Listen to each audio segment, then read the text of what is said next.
guys, and today I will gonna teach you how to fix the insufficient output for the Pancakeswap. All you have to do is to follow the steps.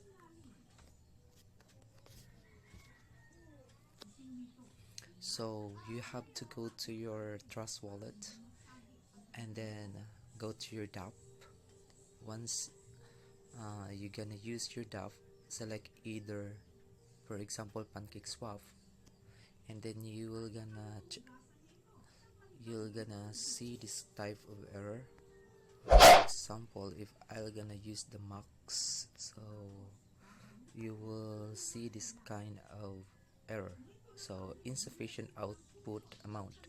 In order to fix that problem, all you have to do is to remove all those numbers and turn into 0, and you have to count it from here. For example, if you're gonna remove this, you can remove the numbers from 1 here, 1 2 3 1 2 okay, 1 2 3 4 5. It means we have to remove that number and then change into 0 1 2 3 4 5, and then we have to change that into 5% slippage tolerance, and then try to swap. Okay, accept, and then that's it. So all you have to do is to approve it.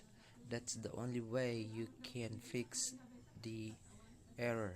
Okay, thank you for your time and hope you like the video, and please click the subscribe button and share it to your friend.